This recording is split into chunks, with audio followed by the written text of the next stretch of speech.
우리 인생의 최고의 귀한 것은 하나님께 경배하는 것입니다. 또 우리를 지으신 목적도 하나님을 섬기게 하기 위해서, 또 하나님 영광 받으시는 일을 위해서 하나님 목적으로 지었었습니다.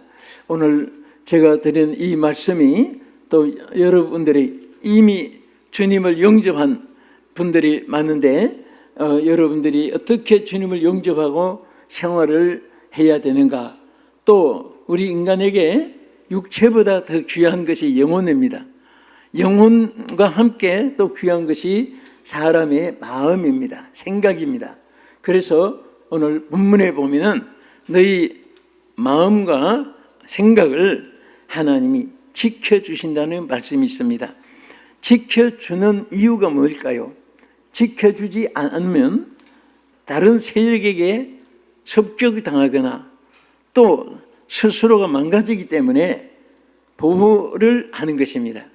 그래서 우리 사람은 육체도 보호를 받아야 되지만은 생각이 또 여러 마음이 어디에 가 있고 또 마음의 자세가 어떻게 되어 있느냐, 거기에 따라서, 그래서 우리는 이 생각을 우리 마음에 우리 품고 삽니다. 이 하트라는 말과 또 저 사람은 참 마인드가 좋아, 마인드를 똑바로 하죠. 그런 말을 하죠. 마인드란 말은 또 이 마음과 비슷한 말이지만 생각을 의미하는 것입니다. 그래서 어떻게 보면 마음이나 생각이나 같은 것 같지만은 조금 원문에서는 차이가 있습니다. 그래서 여기 마인드라 하는 이 자기 이 마음은 우리가 품고 있는 어떤 그런 이제 뜻을 의미합니다. 그러나 생각은 자기의 모든 뜻에 대해서 표현을 의미하기도 합니다. 그래서 사람은 마음가짐에 따라서 우로좌로 앞뒤로 또 선악으로 자기가 가진 것으로 그렇게 표현을 합니다. 그때 행동 계시라고 이렇게 말할 수도 있습니다. 그래서 우리가 저 사람은 마인드가 좋아야 돼, 그런 말을 합니다. 우리는 생각이 항상 아름다워야 돼요. 여러분, 생각은 얼굴의 표현이 됩니다. 얼굴의 표현. 장수하는 제일 최고의 약은 바로 성경에 말씀한 그대로입니다. 즐거움은 양약이다. 항상 마음에. 그래서 바울을 통해서 우리에게 뭐라고 했습니까? 항상 기뻐하라 그랬습니다. 그러면 기뻐한데 이것저것 고르고 이것저것 싫고 그러면 기뻐할 일이 너무 세상에 없습니다. 그냥 무조건 기뻐하는 거예요. 그러면 우리가 이 마음이라는 것, 어떤 그 심리학자들은 이렇게 표현합니다. 마음은 비틀어진 널판 위에 얹어놓은 공과 같다고 했습니다. 그럼 비틀어진 널판 위에 공을 얹어놓으면 막 수천 미터가 아니라 수억 마일이라도 그냥 내려 떨어지지 올라오는 법이 없습니다. 그래서 누군가는 붙잡아 주지 않으면 그 공은 몇 바닥까지 떨어지는 거예요. 그래서 우리 마음도 마찬가지입니다. 그래서 하나님은 여러분과 제 마음과 생각을 지켜주겠다고 약속했습니다. 오늘 이 약속이 100% 여러분과 저의 것이 되기를 예수의 이름으로 축원합니다. 또 성취자 여러분의 것이 되기를 주의 이름으로 축복합니다. 할렐루야. 그래서 하나님은 뭐든지 우리에게 약속했습니다. 그런데 그 약속은 절대로 하나님이 시건하지 않습니다. 일구이연하지 않습니다. 그대로 이루어지는데, 그런데 하나님 편에서는 이렇게 약속했고 또 실천해 주시고, 그런데 우리 편에서 자, 밥 먹으라 하고 밥을 입 앞에 갖다 놓으면 그 다음에 받는 사람은 입 다물이고 입을 받아들이지 않으면 그 주어도 자기 것이 못 되는 거예요. 마찬가지로 하나님이 우리에게 허락했고 준비해놨고 틀림없는 만고불변의 약속으로 우리에게 말씀하셨으면 이제 우리는 그것을 받아들이고 우리의 것으로 소유해야 되는데, 가장 그것을 내 소유로 받아들이는 길을 오늘 여기 두 가지를 말씀했습니다. 첫째는 대단히 중요합니다. 이것은 뭐냐? 여기에 모든 사람에게 관용을 베푸는 자가 되라고 했습니다. 이 마음과 생각을 지켜줌을 받는 사람이 누구냐? 모든 사람에게 관용을 베푸는 사람이에요. 이 관자가 보면 얼굴, 너그러울 관자고 용은 얼굴 용자입니다. 그래서 항상 너그럽게 사는 얼굴, 표현이 얼굴이잖아요. 그렇게 얼굴의 안에 바로 본질은 그 마음에 품고 있는 그 관용, 용서하는 용서입니다. 그래서 이 세상에서 제일 귀한 것은 서로 관용하며 아주 넓게 용서해 주는 거예요. 용서해 주는 거. 다 알겠어. 내가 이해할 수 있어. 그럴 수도 있어. 이렇게 한마디 하면 될 것. 쪽집게처럼 파고들고 막 그냥 목이 좀 벼룩이 간이라도 쪼개가지고 얼마나 큰가 달아보고 뭐 색깔을 알아보려고 하는 그런 식으로 벼룩이도 잡지도 못하면서 벼룩이 간까지 해부해서 또 무구까지 달아보려고 달 수 있는 절도 없구만. 벼룩이 간에 어떻게 달아요? 작은데. 그런데 그렇게 사는 사람은요 피곤한 거예요, 사람이. 그러나 사람이 정죄를 받고 용서를 받는 것은 하나님이 하시는 일이지 우리는 그는 용서할 뿐이지 정죄하는 권리가 없습니다. 용서의 의무는 있지만은 정죄하는 권리는 없어요. 그래서 우리는 성경에 보면 우리는 서로 정죄하라는 말은 한마디도 없습니다. 용서하라고 했습니다. 그래서 그것만이 우리에게 주어진 의무입니다. 그래서 우리는 용서하고 그 다음에 용서받고 하는 것은 하나님 편에서 하시는 것이에요. 그래서 여기에 성경을 보겠습니다. 빌립보 4장 5절을 보겠습니다. 너희 관용을 모든 사람에게 알게 하라. 주께서 가까우시니라. 아멘. 자, 여러분 얼마나 사람이 용서하는 마음이 크고 넓으면 사람들이 다 인정을 합니다. 그 모든 사람이 저 사람은 참 관용이 있는 사람이에요. 용서해 주는 사람이다. 마음이 넓은 사람이다. 사람에 대해서 칭호가 있어요. 그래서 닉네임이라고 해요. 특별한 그 명칭이에요. 근데 어떤 분은 악쟁이 같은 놈 이런 말도 해요. 저 사람은 호인이야, 호인. 그런 말도 해요. 그럼 사람들이 평을 하는 거예요. 저 사람 구두쇠. 그리고 어떤 사람은 저 사람은 막 그냥 모든 사람에게 막 공동소유야, 공동소유. 그 나눠주며 살고 함께 기뻐하고 그렇게 사는 것. 그게 똑같은 인생을 사는데 왜 악하게 사느냐, 왜 후하게 사느냐. 그것은 두 가지입니다. 천성에 따라서 달리고 하나는 변화에 따라 달렸어요. 저는 어떤 때 이렇게 생각해 봅니다. 여러분도 아마 비행기 타면서 공감하겠지만 비행기 타고 높은 고도에서 내려다보면 나라고 하는 인생이라는 존재가 얼마나 가치가 없느냐. 그 개미 새끼들 기어다니는 그것만도 못해요. 넓은 땅에 내려다보면 그 존재도 보이지도 않고 그런데 천하를 호령하는 것 같이 하나님 창조받은 피조물에 아무것도 민물에 저 벌레맛도 못한 존재의 위치인데도 하나님을 판단하고 그런 사람이 얼마나 교만합니까? 그래서 우리는 하나님 주신 주님은 마음에 뭐라고 했습니까? 나는 마음이 온유하고 겸손하니 나의 멍에를 메고 내게 배우라. 아멘. 오늘 우리 예수님의 관용을 배웁시다. 그 마음을 소유하고 살아갑시다. 관용이 있는 사람은 절대 남에 대해서 헐뜯고 비판하고 반가득 까고 그냥 막 죽지개처럼 막 집을 내려고 하고 그렇게 안 합니다. 관용 있는 사람은 항상 인격적이고 또 보면은 그냥 이해성이 있어가지고 이해를 합니다. 서로 이해하고 나면은 내가 그 입장이 돼도 그럴 수밖에 없어요. 바깥 시에 보면 그냥 이해를 못하니까 왜 어째서 뭐 때문에 자꾸 퀘션이 들어가는 거예요. 그래서 우리 야고보서 3장 17절 이하에 한번 보겠습니다. 오직 위로부터 난 지혜는 첫째 성결하고 다음에 화평하고 관용하고 양순하며 긍휼과 선한 열매가 가득하고 편견과 거짓이 없나니 화평하게 하는 자들은 화평으로 심어 의의 열매를 거두느니라.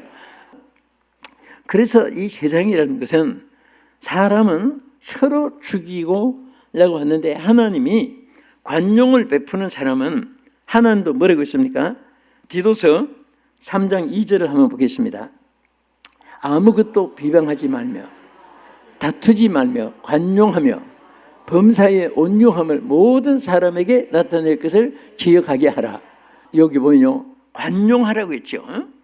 그래서 비방도 하지 말고 다투지도 말고 용서해주고 관용하며 그렇게 말했는데 이것이 우리 사람이 하나님이 원하시는 본질이에요. 또 그게 하나님의 성품입니다. 오늘 부모가 자식이 자기를 닮으면 좋아합니다. 그러나 부모와 그 다른 방향으로 살면 막 속이 상해. 너는 어쩌면 그렇게도 날 안 닮았니? 어쩌면 이렇게 속을 새기냐? 그러면서 괜히 또 딴 사람 갖다 대. 예비 닮았냐? 뭐 어쩌고 괜히 또 남편을 갖다 댔다가 또 족보를 갖다 네 조상이 그러냐? 그 말하는 것 자체도 또 관용하지 못하는 거예요. 그러니까 사람은 서로 이렇게 악이 가득해요. 근데 정말 여러분 정말 사귀도 관용한 그런 사람을 사귀면 같이 배우게 돼요. 사사건건이 물어뜯고 그런 사람 만나면요, 그거 딱 일주일만 있어 보세요. 자기도 모르게 닮습니다. 그렇게. 그래서 친구라는 것은 좋은 만남을 의미하는 것이고 나쁜 사람은 친구라는 명칭이 그 해당이 안 돼요. 좋은 만남이 항상 있어지기를 축복합니다. 그리고 관용의 사람 되기를 축원합니다.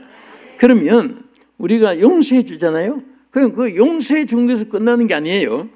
마태복음 6장 14절 한번 보겠습니다. 너희가 사람의 잘못을 용서하면 너희 하늘의 아버지께서도 너희의 잘못을 용서하시려니와 너희가 사람의 잘못을 용서하지 아니하면 너희 아버지께서도 너희 잘못을 용서하지 아니하시리라. 자, 용서의 대가요. 그 용서하는 이 자체가 얼마나 아름답고 인격적이고 신사적이고 중요적인데 이렇게 살면 여러분들이 잘못했을 때도 하나님 앞에 잘못했다고 할 때 용서해 준다고 말입니다. 다른 사람의 과실을 너도 용서해 줬으니까 나도 너를 용서해 준다. 그 용서해 주지 않으면 너도 용서 안 해주는데 내가 너를 어떻게 용서해 주냐? 용서 못 받는다고 했습니다. 주기도문에도 그 짧은 기간이지만 우리 이제 곡으로 부릅니다만 옛날에는 그냥 하늘에 계신 우리 아버지 이름이 거룩히 여김을 받으시오며 반드시 예배에 주기도문을 외우게 했습니다. 또 사실은 주님이 신구약 성경에 직접 하나님이 우리에게 가르쳐 주신 기도가 그 하나밖에 없기 때문에 그것은 우리 예배에 항상 우리 중요한 순서에 해당되는 것이고요. 그래서 주기도문을 외우는 것인데 거기도 우리가 우리에게 죄 지은 자를 사하여 준 것 같이 용서해 준 것처럼 하나님도 우리 죄를 사하여 주옵소서 그렇게 기도하는 거예요. 그래서 어떤 분은 순교 중에 제일 큰 순교가 어려운 것이 뭐냐 하면 주기도문이라고 말합니다. 내가 딴 사람에게 용서 안 해줬는데 우리가 우리에게 죄 지은 자를 사하여 준 것 같이 용서해 준 것 같이 우리 죄도 forgive 용서해 달라고 이렇게 하나님께 구하는 것은 거짓말이라는 거죠. 내가 용서 안 해줬는데 어떻게 용서해 준 것 같이 주기도문 외우다가 거짓말하는 거예요. 그래서 또 뭐는 주기도문 잘 외우다가 거기에 가서 말이 딱 그치고 주여 하고 그건 양심 있는 사람이에요. 그 양심이 없는 사람은 용서도 안 해주고 우리가 우리에게 죄 지은 자를 사하여 준 것 같이 무슨 경이르듯이 그렇게 하는 것이죠. 그래서 여러분 용서라는 것이 얼마나 귀하고 또 저 자신에게도 축복인 것을 감사하시기 바랍니다. 그러니까 무조건 용서해 주고요. 심판은 하나님이 하시는 것이고 우리는 용서해 주시는 거예요. 용서해 주면 나도 하나님 앞에 용서를 받는 겁니다. 할렐루야. 그 얼마나 귀한 거예요. 그래서 사람의 관용을 베푸는 사람이 우리도 하나님 앞에 마음과 생각을 하나님이 이렇게 품어주고 지켜준다 그 말이죠. 두 번째는 빌립보 4장 6절을 다시 보겠습니다. 아무것도 염려하지 말고 모든 일에 기도와 간구로 너희 구할 것을 감사함으로 하나님께 아뢰라. 기도와 감사가 있는 사람, 다시 말하면 기도와 감사로 하나님께 간구하는 자가 마음과 생각의 보호를 받습니다. 하나님께. 그러니까 여러분 어려움이 있으면 제일 먼저 우선순위가 뭐라고 했죠? 하나님 앞에 기도와 간구로 아뢰는 거예요. 그래서 여기 보면 기도를 하는데 감사함으로 하나님께 아뢰라 그랬습니다. 여러분 사실 생활 속에요, 감사가 있는 사람은요 항상 감사할 일이 생기게 되는데, 그래서 여기 기도하는 것은 기자가 무슨 기자예요? 빌기자, 또 도자도 빌도자예요. 그러니까 기도라는 말하고 또 간구라는 말하고 비슷하면서도 논문에는 조금 차이가 있습니다. 자, 예를 들어서 자 여기에 엔더우식스라고 하는 헬라의 단어 기도라는 이 말은 아른다는 뜻이에요. 아뢰고 보고하고 그대로 보고해서 결제받듯이 하나님께 그대로 아뢰는 것이고, 또 간구라는 것은 이 간구는 조금 더 뜻이 깊습니다. 셀스테이션이라는 이 단어에 보면요 막 그냥 애걸복걸 막 그냥 졸라대고 막 계속 귀찮게 막 졸라대는 거예요. 그러니까 우리는 두 가지를 다 표현해서 그냥 기도라는 말에 한데 묶어서 우리는 그렇게 해석관념을 가집니다. 그러나 논문의 뜻은 조금 이렇게 구별이 있어요. 그래서 기도와 간구를 할 때 하나님이 우리를 마음과 생각을 지켜준다고 말씀했습니다. 그러니까 아뢰고 또 막 졸라대고 우리는 다 해야 돼요. 하나님께. 누구에게? 어떤 분은 하나님께는 한마디도 아뢰지 않고 그냥 사람을 자꾸 생각해. 무슨 일이 있으면 동창 선배 후배를 생각합니다.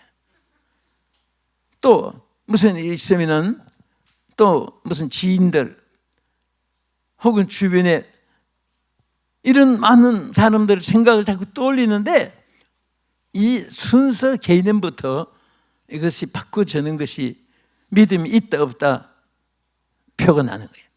길 가다가 어떤 분은 고양이가 지나가면 주여 하는 사람이 있고 어떤 분은 엄마 하는 사람이 있어요. 똑같은 집사가 군사가. 그런데 교회에서는 왜 주여 찾다가 밖에 나가서 왜 놀릴 때는 또 엄마를 찾아요. 그러나 생활 속에 주여가 나와야 돼요. 이게 선입관념으로 이미 주님을 찾는 것이 이게 기초가 정돈되어 있다는 것을 의미합니다. 무엇이든지 주의를 찾아야 돼요. 어떤 분은 기도를 해도 아주 불평이 많아, 기도 속에. 어떤 분은 막 장타 같은 비가 쏟아져도 하나님 감사합니다.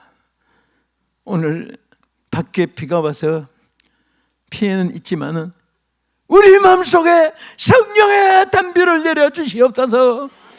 우리 영혼이 소생되기를 원합니다. 오히려 하나님 앞에 더 좋은 기도.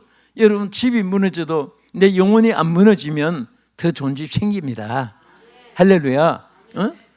집이 잘 지어져도 내 영혼의 집이 무너지면, 내 영혼이 파멸되면 모든 것이 끝나는 거예요. 그렇기 때문에 성경에 보면 감사함으로 아뢰라. 어떤 일이든지 이런저런 조건부로 감사하지 하는 것이 아니라 무조건 감사하면 감사할 일이 생기게 될 줄로 믿으시기 바랍니다. 그래서 자, 우리 마가복음 9장 성경 보겠습니다. 9장 17절 이해 보겠습니다. 무리 중에 하나가 대답하되 선생님, 말 못하게 귀신 들린 내 아들을 선생님께 데려왔나이다. 귀신이 어디든지 그를 잡으면 거꾸러져 거품을 흘리며 이를 갈며 그리고 파리에 지는지라. 내가 선생님의 제자들에게 내쫓아달라 하였으나 그들이 능히 하지 못하더이다. 귀신이 그를 죽이려고 불과 물에 자주 던졌나이다. 그러나 무엇을 하실 수 있거든 우리를 불쌍히 여기사 도와주시옵소서. 도와주옵소서. 자, 여기에 귀신 들린 아들이 제자들 앞에 데려갔지만은 그 아들을 고치지 못해서 예수님께 데려와서 이제 보고한 내용이지요. 그런데 멀쩡한 아들이 귀신이 들어가니까 물에도 불에도 구별 없이 넘어뜨리고, 여기 보면 자기가 넘어진다는 말을 안 했어요. 자세히 보면 귀신이 넘어뜨리게 해요. 참 사람들이 답답한 것이 뭐냐면 꼭 눈에 나타난 물체만 자꾸 인정을 하는데요, 보이지 않는 영적의 어둠의 권세라는 것이 얼마나 무섭고 얼마나 이것이 우리의 대적인 것을 여러분들이 항상 잊어서는 안 됩니다. 그래서 여러분, 사실 우리 신앙이라는 것은 철학도 문학도 아니에요. 솔직히 말해서 도덕 철학도 아닙니다. 이것은 바로 영적 세계 그대로 생명에 관한 것입니다. 생명에 관한 거예요. 그래서 영적인 세계인 것입니다. 아무리 육적인 것으로 인간의 생활의 파라다이스를 이루고 뭐 건설하고 어쩌고 하지만은 다 갖추었다 할지라도 그 신앙과는 1점도 상관이 없습니다. 우리 신앙은 천막 속이든 동굴이든 큰 대리석 같은 왕실이든 영적인 것이 거기에 중요한 위치에 있는 것이지. 그래서 이 귀신들은 보이지 않는 가운데서, 여러분들 우리 교회는요, 사탄들이 얼마나 지옥 보내려고 천국 못 가게 하려고 역사하는 곳인지 여러분 아시죠? 성령의 역사가 아니면 아무리 100마디 해도 그게 상강오륜 가지고도 안 되고요. 여러분도 날마다 성령이 여러분을 지켜주기를 위해서 기도하고 성령은 여러분 되기를 주의 이름으로 축원합니다. 할렐루야. 그냥 기도하니까 악령들이 떠나가는 거예요. 그래서 예수님이 이 사실에 대해서 왜 제자들은 못 고치느냐고 자기들이 물었을 때 예수님이 한 말이 바로 이 말이죠. 마가복음 9장 29절을 보겠습니다. 내려가서 시작. 이르시되 기도 외에 다른 것으로는 이런 종류가 나갈 수 없느니라 하시니라. 아멘. 그때 예수님이 마가복음 9장 29절에 기도 외에는 다른 것으로는 이런 일들이 있을 수가 없다. 기도만이 할 수 있다 그 말이에요. 기도 속에 나타난다 그 말이에요. 기도하면 된다 그 말입니다. 기도와 간구로 하나님께 감사함으로 아뢰는 자가 되면 반드시 여러분들은 성리자가 될 수 있는 줄로 믿으시기 바랍니다. 하나님 정말 관용을 가지고 살기를 원합니다. 또 어떤 일이 있어도 기도와 간구로 하나님께 감사함으로 아뢰고 기도한 자가 되게 하여 주시옵소서.